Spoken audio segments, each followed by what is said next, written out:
پہلا میسج تو تحریک انصاف کے سینٹرل آفس سے یہ ہے کہ انشاءاللہ ختم نبوت اور حرمت رسول صلی اللہ علیہ وسلم پہ کوئی کمپرومائز نہیں ہوگا۔ عمران خان جب وزیر اعظم تھے، امریکہ جا کے صہیونیوں کی کچھار میں گھس کے وہاں انہوں نے یہ جنگ لڑی ہے حرمت رسول صلی اللہ علیہ وسلم کی، اور ہم تحریک انصاف کی طرف سے ایک تو بہت ہی اس پہ اسٹرانگ ہمارا اور تمام مسلمانوں کا کہ انشاءاللہ چاہے کچھ بھی ہو جائے 1 انچ بھی اس پہ کمپرومائز نہیں۔ دوسری بات، جس مقصد کے لحاظ ہم یہاں پہ اکٹھے ہوئے ہیں وہ یہ ہے کہ قوم کے حق پہ ایک ڈاکہ ڈالا گیا ہے۔ غریب آدمی کے پاس اس ملک میں آخری ہتھیار اس کا ووٹ ہے۔ جب اس کا، میں چونکہ سیاسی کارکن ہوں، تیسری بار اللہ کے حکم سے عمران خان صاحب کی برکت سے تحریک انصاف کی وجہ سے میں اس ایوان میں پہنچا ہوں، مجھے اس کا تجربہ ہے۔ جب آپ کے علاقے کا کوئی شخص ناراض ہوتا ہے تو وہ داڑھی پہ ہاتھ پھیر کے کہتا ہے کہ الیکشن میں دیکھیں گے۔ یہ غریب آدمی کا ایک تھریٹ پرسیپشن ہے کہ میں اپنے ووٹ سے اپنا ملک ٹھیک کروں گا۔ اگر یہ اختیار بھی ہم نے غریب آدمی سے چھین لیا کہ 5 سال بعد وہ اپنے ملک کا فیصلہ بھی نہ کر سکے اور اس کی مرضی کے بغیر کچھ اور لوگوں کو ان کے اوپر وائس رائے کے طور پہ بٹھا دیا جائے، تو یہ وائس رائز تو 47 سے پہلے بھی آ رہے تھے۔ ہماری لڑائی کیا ہے؟ ہماری لڑائی کسی شخصیت یا کسی ادارے سے نہیں ہے، ہماری لڑائی اس سوچ سے ہے کہ 47 میں جب بابائے قوم نے پاکستان کو آزاد کیا تو انہوں نے اس تابوت پہ آخری کیل ٹھوک دی کہ مسلمانان ہند پہلے اور اب پاکستان ظاہر ہے، کیونکہ اب ملک پاکستان بن چکا تھا۔ ہمارے فیصلے لندن میں نہیں ہوں گے۔ اس مقصد کے لیے عمران خان صاحب اور ہم سب جب ہم تحریک انصاف میں آئے ہیں، ہماری جدوجہد ہی یہ ہے کہ لندن کی غلامی سے آزاد ہو کے ہم واشنگٹن کی غلامی میں نہیں جائیں گے اور نہ تل ابیب اور اسرائیل کی۔ کیوں ایسا کیا گیا کہ عوام کے حق پہ ڈاکہ ڈالا گیا؟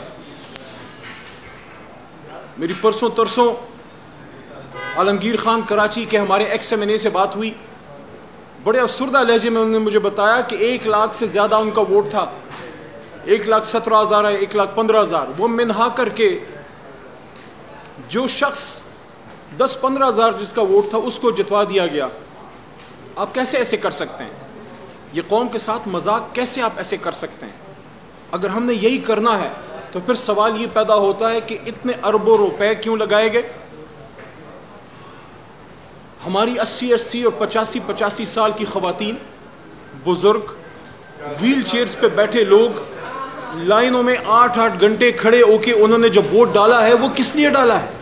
اگر ہم نے یہی کرنا تھا اور اگر ہم نے فارم 47 پہ لوگوں کو جتانا تھا تو پھر اتنے بڑے پروسیس کی کیا ضرورت تھی؟ یہ جو ابھی ہماری بہن ہے، مجھے ان سے کوئی ذاتی عناد نہیں ہے، ہماری سیاسی حریف ہے، لیکن میرا سوال ہے یہ جو بلوچستان میں آپ نے کیا ہے وہی آپ نے پنجاب میں کر دیا۔ مریم نواز شریف صاحبہ کل وزیر اعلیٰ کا انہوں نے اوتھ اٹھایا ہے، میں ان کو مبارکباد ضرور دیتا۔ میں نے ان کے والد محترم میاں نواز شریف صاحب کو 2013 میں مبارکباد دی تھی جب وہ وزیر اعظم بنے، ایوان میں پاس جا کے ہاتھ ملا کے مبارکباد دی، لیکن مریم بی بی کو کیوں نہیں دی؟ اس کی وجہ یہ ہے کہ پہلے آپ اس سیٹ تو جیتیں جس پہ آپ نے ایم پی اے بننا ہے۔ آپ تو مہر شرافت سے ہار چکی ہیں۔ میاں صاحب آپ تو صرف مانسیرا میں نہیں ہارے، میاں صاحب آپ تو لاہور میں ہار چکے ہیں، حمزہ صاحب آپ تو اپنا لاہور ہار چکے ہیں۔ آپ کے بڑے بڑے سورما اپنے اپنے سیٹیں ہار گئے، کچھ کو بچا لیا گیا، کچھ کو نہ بچایا جا سکا۔ یہ بھی میاں صاحب چیک کریں، اپنی منجی تلے ڈانگ پھیریں کہ شہباز صاحب، میاں صاحب آپ کی جماعت کے اندر سے کچھ لوگوں کو جتایا گیا، میاں صاحب آپ کے کچھ لوگ ہار گئے جن نے ہارنا تھا کیونکہ وہاں سے ہم جیت چکے تھے، شہباز صاحب کے کچھ لوگوں کو جتا دیا گیا۔ یہ کیوں کیا گیا؟ یہ کیا کھیل ہے؟ خیبر پختونخوا میں صرف بلوچستان کی کہانی تو نہیں ہے، خیبر پختونخوا میں ہم پورا خیبر پختونخوا جیتتے ہیں۔ پشاور ویلی میں کچھ لوگوں کو ہروا دیا گیا، تیمور خان جھگڑا کو ہروا دیا گیا، بنگش کو ہروا دیا گیا۔ کیوں ہروایا گیا؟ کیا ہمارے عوام یہ کریں گے کہ پہلے کمپین کریں، پھر صبح سے شام تک وہ ووٹ ڈالیں اور پھر اگلی صبح تک وہ آر او آفس کو گارڈ کریں؟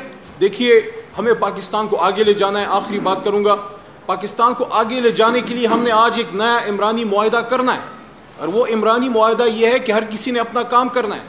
ایک تو سیاستدانوں کو یہ درخواست ہے کہ یہ آپ کے گھر کی لڑائی نہیں ہے, یہ اقتدار کے سنگاسن پہ ذاتی لڑائی نہیں ہے, یہ امانت پاکستان کے 25 کروڑ عوام کی ہے. عوام جس کو چاہیں گے, جب اس کو مینڈیٹ انہوں نے دے دیا, ان کو موقع ملنا چاہیے. سندھ میں اگر پیپلز پارٹی کا مینڈیٹ ہے, اگر ہے کیونکہ ابھی ہمارے مائنورٹیز کے ہمارے ایک بھائی مجھ سے ملے تحریک انصاف کے, جو مائنورٹی سیٹ پہ تو آنا چاہ رہے ہیں لیکن وہ آزاد الیکشن بھی لڑے ہیں تحریک انصاف سے, وہ وہاں سندھ سے جیت گئے ہیں. صرف نون لیگ کا مسئلہ نہیں ہے, پیپلز پارٹی اور وہاں MQM کا دیکھیں کہ کراچی کا مینڈیٹ ہمارے پاس ہے. چیف الیکشن کمشنر صاحب سے میرا سوال ہے, حافظ نعیم صاحب نے جو سیٹ واپس کی ہے, آپ لوگوں نے اس کی انویسٹیگیشن کی؟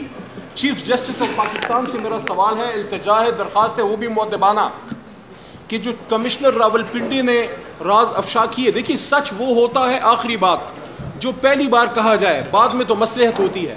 ہر کسی کے بچے ہیں, کوئی نہ کوئی کسی نہ کسی جگہ پہ کمپرومائز ہو جاتا ہے. تو اگر ہم نے پاکستان میں جمہوریت کو بچانا ہے تو مینڈیٹ جس کا ہے اس کا مینڈیٹ اس کو دیجئے, حکومت ان کو بنانے دیجئے.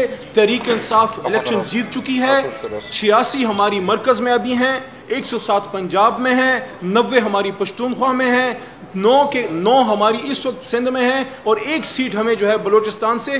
باوجود تمام ریگنگ کے قوم نے نکل کے لیڈر ہمارا جیل میں ڈال دیا, نشان ہمارا چھین لیا, لوگوں پہ پرچے کاٹ دیے.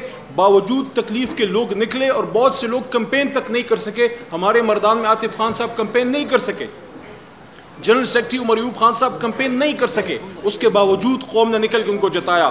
تو آخری بات دوبارہ یہ کہہ رہا ہوں, اگر جمہوریت سے ملک کو چلانا ہے تو جس طرح بدن کے لیے روح کی اہمیت ہے, اسی طرح جمہوریت کے لیے مینڈیٹ کے تقدس کی اہمیت ہے. اگر آپ نے جمہوریت سے مینڈیٹ کا تقدس نکال دیا تو پھر اس کے بعد یہ ایک لاش بن جائے گی, اور لاش کا مدفن جو ہے وہ پھر پارلیمان نہیں, وہ پھر قبرستان ہوتا ہے. خدا را پاکستان کی جمہوریت کو آپ زندہ درگور نہ کیجئے.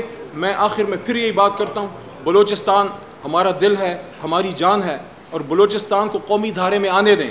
ان لوگوں نے جو مینڈیٹ دیا ہے تحریک انصاف کو, وہ ان کو آنر کیجئے, کیونکہ ہم کسی مزید نقصان کے متحمل نہیں ہیں.